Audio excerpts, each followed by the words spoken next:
과수원에서 과일을 따게 되면 등급에 따라 분류를 하게 됩니다. 같은 품종의 과일을 심었고 또 같은 사람이 돌보고 거름을 주게 되죠. 그리고 같은 자리에서 햇빛과 비바람도 같이 맞습니다.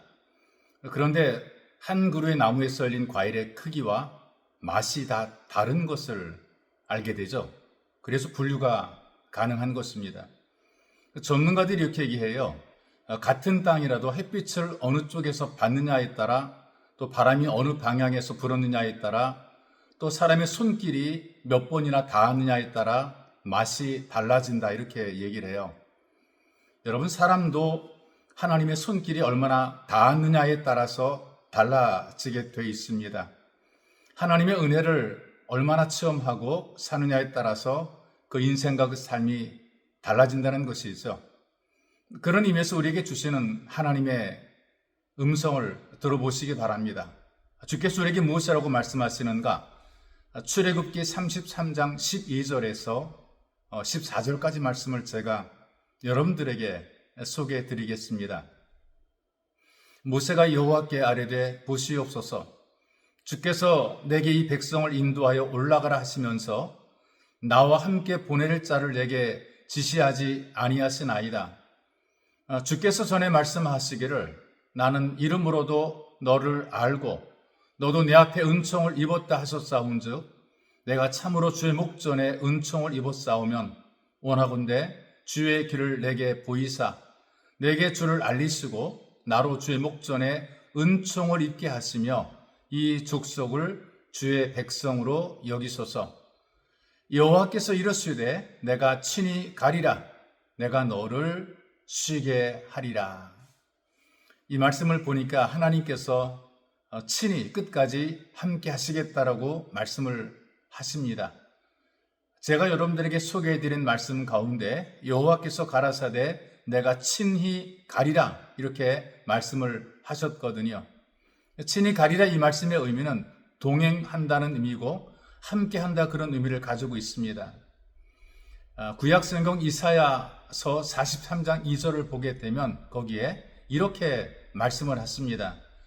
물 가운데로 지날 때에, 강을 건널 때에, 그리고 불 가운데로 행할 때에 내가 함께할 것이라 약속의 말씀을 주셨거든요. 그리고 그토록 함께하는 이유에 대해서 이사야서 43장 7절에서 이렇게 말씀합니다. 내가 지었고 내가 만들었기 때문이다 이렇게 말씀을 하시죠. 부모가 없는 아이들을 고아라 이렇게 얘기를 합니다. 고아라 그래서 주변에 사람 없이 홀로 있는 것은 아니고요. 친구도 있고요. 또 보육원의 원장님도 계시고요. 또 선생님도 계십니다. 그런데 낳아주시고 나를 진심으로 사랑해주는 부모와 형제가 없기 때문에 심리적으로 고독한 것입니다. 친히 함께 갈 수 있는 가족이 없기 때문에 외로운 것이죠. 네, 여러분, 이런 육신적인 고아만 있는 것이 아니라 영적인 고아도 있습니다. 하나님 아버지를 아버지라 부르지 못하고 살아가는 사람들은 모두가 다 영적인 고아가 되는 것이죠. 우리를 책임져 주시는 아버지를 부를 수 없다면 참으로 불행한 사람이라고 볼 수 있습니다. 사람의 인생길에 함께하는 동행자가 없다면 참 불행하죠. 그런데 사람들은 살아가면서 자기 동행자를 데리고 함께 살아가는데 첫 번째 동행자는 여러분들 가까이 하고 참으로 좋아해서 늘 가까이 두고 있는 그런 동행자입니다. 두 번째 동행자는 가깝긴 하지만 늘 함께 하지는 못합니다. 세 번째 동행자는 사람들에게 별 관심을 끌지 못하죠. 그런데 힘들고 어려울 때에 찾습니다. 내가 뭔가 아쉬울 때는 찾는 그런 동행자입니다. 이 이야기 속에서 가장 가깝고 친하게 지내는 첫 번째 동행자는 물질, 다르게 말하면 사람들이 좋아하는 돈입니다. 이 돈은 사람이 살았을 때에는 너무나 친합니다. 늘 가까이 합니다. 그런데 죽으면 냉정합니다. 다른 사람에게로 가버립니다. 뼈 빠지게 고생해서 가장 친해졌는데 죽고 나면 그것으로 모든 관계는 그냥 끝나게 되는 것이죠. 두 번째 동행자는 가족과 친한 친구들입니다. 죽음에 이르게 될 때에 무덤까지는 울며 불며 따라오지요. 너 먼저 가면 어떡하냐고 안타까운 마음으로 따라옵니다. 그래서 가깝긴 한데 중요한 것은 죽고 나게 되면 더는 할 수 없고 무덤까지만 동행을 하게 됩니다. 세 번째 동행자는 바로 여러분들이 예상하시는 것처럼 예수 그리스도입니다. 오직 예수 그리스도만 친히 나와 함께 가십니다. 죽음 이후에 하나님의 나라까지도 함께 하시고 끝까지 나를 책임지고 나를 보증해 주시는 분이 바로 예수 그리스도입니다. 하나님을 아버지라고 부르는 사람들이 누리는 특별한 은총이라고 볼 수도 있겠습니다. 우리는 기도할 때에 예수님의 이름을 통해서 하나님을 아버지라 부릅니다. 아버지는 예수님 때문에 우리를 보증해 주십니다.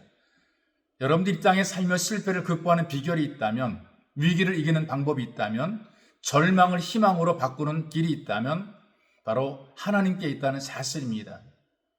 여러분들의 아버지가 되시는 하나님이 계시기 때문에 슬픔이 변해서 찬송이 되고 탄식이 변해서 기도가 되는 것이죠. 그래서 여러분들은 하나님의 은혜를 힘입어 간절히 기도함으로 하나님 아버지로부터 끝까지 보장받는 예수 가족의 삶을 살아가시기를 예수님의 이름으로 축복합니다. 참으로 좋으신 하나님 너무나 고맙습니다. 우리들의 아버지가 되셔서 연약함과 부족한 것 덮으시고 가려주시고 채워주시고 메꿔주셔서 우리로 하여금 이 땅을 살아가면서 하나님의 복 있는 자녀로 살아가도록 우리를 도우시니 하나님 감사합니다. 주님, 우리가 늘 하나님과 함께하며 하나님께서 원하시는 기쁜 삶을 살아갈 수 있도록, 하나님이 주어하는 삶을 살아갈 수 있도록 우리 마음에 감동을 주옵소서. 보배로우신 예수님의 이름으로 기도하옵나이다. 아멘.